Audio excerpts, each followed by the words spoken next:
ముందుగా పప్పును శుభ్రంగా కడగాలి.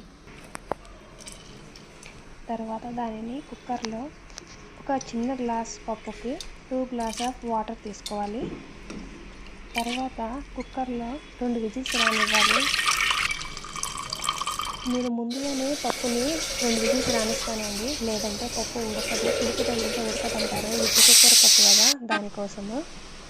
తర్వాత 2 విజిల్స్ వచ్చిన తర్వాత దాన్ని తీసేసి దానిలో ముందుగా కొంచెం పసుపు, కొంచెం కారం, అలాగే గ్రీన్ చిల్లీ, ఒక టమాటో వేస్తున్నానండి. టమాటో వేస్తే ఇంకా టేస్ట్ బాగుంటుంది.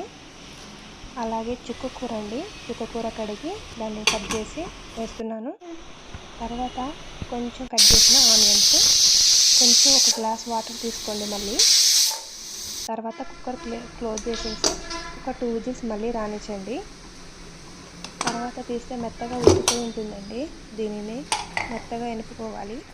మా సైడ్ అయితే పప్పు గుత్తి ఉంటుంది, దాంతో ఎనుపుకోవచ్చు మెత్తగా. లేదంటే ఇంకా పొటాటో మ్యాషర్ ఉంటుంది కదా, దాంతో మెత్తగా చేసి మ్యాష్ చేసినా సరే పప్పు చాలా నీట్గా ఉడికిపోయి ఉంటుందండి. అలాగే తగినంత ఉప్పు వేసుకోవాలండి. నా టేస్ట్కి తగినట్లుగా నేను వేస్తున్నాను. మీరు ఉప్పు వేసి టేస్ట్ చేసి దానికి తగినట్లుగా అడ్జస్ట్ చేసుకుంటూ ఉండండి. ఇప్పుడు పాన్ తీసుకొని దాంట్లో ఒక 2 టేబుల్ స్పూన్ ఆయిల్ వేసుకోండి.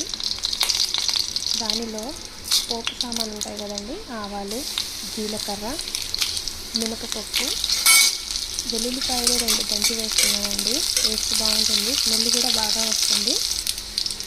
అలాగే 4 ఎండుమిర్చి వేస్తున్నానండి. ఈ ఎండుమిర్చి ఇవన్నీ బాగా వేగిన తర్వాత ఆనియన్స్ కట్ చేసేవి కొన్ని పెట్టుకున్నానండి. కొన్ని పప్పులో ఇంతకు ముందే వేసాను, ఇప్పుడు మరికొన్ని వేస్తున్నాను. ఇవి బాగా